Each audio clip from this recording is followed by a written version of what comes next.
Welcome to shops of blessing. దేవుని కృపలో భద్రపరచబడి నూతన దినములో ప్రవేశించాం. ఈనాటి దేవుని వాగ్దానం, నా చేతి నీడలో నిన్ను కప్పి ఉన్నాను. I have covered you with the shadow of my hand. యెషయా గ్రంథం 51వ అధ్యాయం 16వ వచనం. Praise God. ఈ నూతన దినములు దేవుడు మీ కొరకు సిద్ధపరిచిన ప్రతి దీవెన ఆకాశపు వాకిళ్ళు విప్పి మీ మీద కృమరించునుగాక.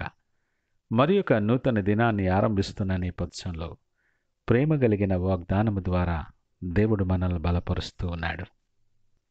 మన అనుదిన ప్రయాణంలో చాలాసార్లు ఈ మార్గములో ఎండ వేడిమి చాలా ఎక్కువగా ఉన్నప్పుడు, అలసిపోయి తట్టుకోలేని సమయాలలో నీడగలిగిన ప్రాంతాన్ని చూసుకుని కాసేపు సేదతీరుతాం. కొన్నిసార్లు ఎక్కడ నీడ కనిపించదు. ఎండ చాలా వేడిమిగా ఉన్న నేపథ్యంలో నిస్సహాయ పరిస్థితుల్లో ప్రయాణాన్ని ప్రయాసతో కొనసాగించి ముందుకు సాగిపోతాం. మన జీవితాన్ని తరచి చూసుకుంటే మన అనుభవాలు కూడా చాలా వరకు ఇలాగనే ఉంటాయి.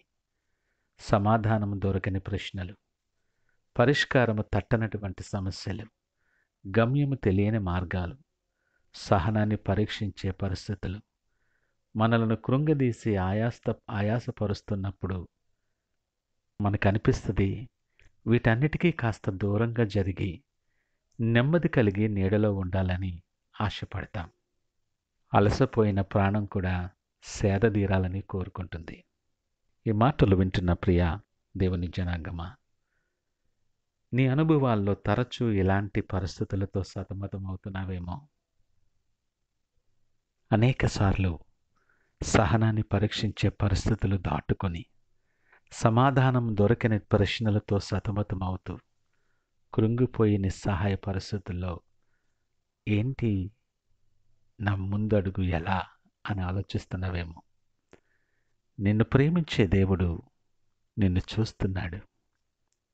నీవు ఒంటరి వాడవు కాదు సుమా. నిన్నెవరూ పట్టించుకోలేదు, అందరూ వదిలేశారని నువ్వు అనుకోవచ్చు. కానీ నీ దేవుడు నిన్ను చూస్తున్నాడు. ఈ ఉదయకాలం నీతోనే సూటిగా మాట్లాడుతున్నాడు. భారముతో కృంగిన నీతో, నిస్సహాయ స్థితిలో కూలబడుతున్న నీతో దేవుడు అంటున్నాడు, నీ ప్రయాసను నేను ఎరుగుదును నా బిడ్డ. నా చేతి నీడలో నేను కప్పి ఉంచాను అని నీతో మాట్లాడుతున్నాడు ఈ ఉదయకాలం. అంత మాత్రమే కాదు, ఆ మాట వినగలిగినట్లయితే అని అంటున్నాడు కదా, నా కుమారుడా, నా కుమార్తె, చూడు నా అరచేతిలోనే నిన్ను చెక్కి ఉన్నాను. సృష్టికర్త అయిన దేవుడు తన చేతి నీడలో మనకి విశ్రాంతినిస్తానని వాగ్దానం చేస్తున్నాడు. సమస్తమును సాధ్యము చేయగలిగిన దేవుడు ఆయన. పాడైన స్థలములందు ఆదరించగలిగిన వాడు. అరణ్య స్థలములను ఏదోని వలె చేయగలిగినటువంటి దేవుడు. ఈ ఉదయకాలం ప్రత్యేకంగా నీ ఎడల ఆయనకున్న ప్రణాళికను తెలియచేస్తూ ఆయన ప్రేమను వెల్లడిపరుస్తూ ఉన్నాడు. ఆయన మాట విను. ఆయనను హత్తుకొని విశ్వాసములో జీవించటానికి సిద్ధపడదాం. నీ మనస్సు ఆయన వైపు తిప్పుకొని నీ అడుగు ఆయన సిద్ధపరిచిన మార్గాల్లో నువ్వు వేయగలిగితే, ఆయన చేతి నీడలో నిన్ను కప్పి, ఆయన అంటున్నాడు కదా, పగలు ఎండ దెబ్బైనను రాత్రి వెన్నెల దెబ్బైనను నీకు తగలదు. ఎంత గొప్ప దీవెనో కదా. ఆయన కృపా కంచె మన చుట్టూ ఉంచుతాడు. మన జీవితంలో, మన ప్రయాణంలో, మన కుటుంబము మీద, మన పని స్థలములో, ప్రతి విషయంలోనూ ఆయన కృపాకంచె మన చుట్టూ ఉంచి ఆయన నీడను ఆయన భద్రపరుస్తానని వాగ్దానం చేస్తున్నాడు.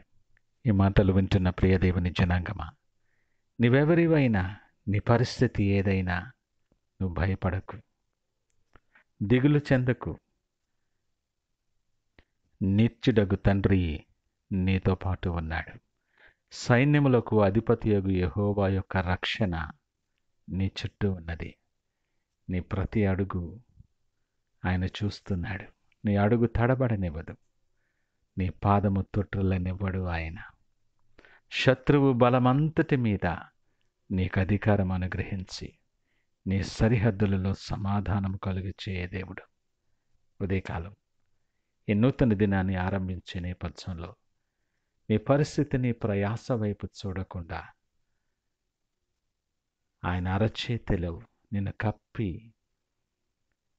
నీడలో నిన్ను నడిపించే దేవుని వైపు విశ్వాసముతో చూస్తూ ప్రార్థనాపూర్వకముగా దినాన్ని ఆరంభిద్దామా?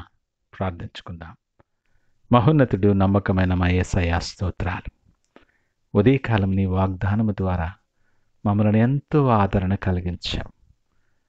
చాలా అననుకూల పరిస్థితులలో సహనాన్ని కోల్పోతున్న నేపథ్యంలో చాలా దీనస్థితిలో మేమున్నప్పుడు ప్రభా, నా ప్రతి పరిస్థితికి చాలిన దేవుడు అని నీ చేతి నీడలో నన్ను కప్పి నడిపిస్తానని నువ్వు ఇచ్చిన వాగ్దానం ఎంతో ఆదరణ కలిగచేస్తుంది. ఆ వాగ్దానాన్ని మేము స్వతంత్రించుకునేలాగన నీ వైపు ఆశ కలిగి చూస్తూ ఉంటుండగా మీరే మహిమ ఘనత ప్రభావాలు పొందుకొని సిద్ధపరిచిన ప్రతి దీవెన మా మీద కురంభరించమని యేసు పరిశుద్ధ నామమున అడిగి వేడుకొనిచున్నాము తండ్రి. ఆమేన్. God bless you.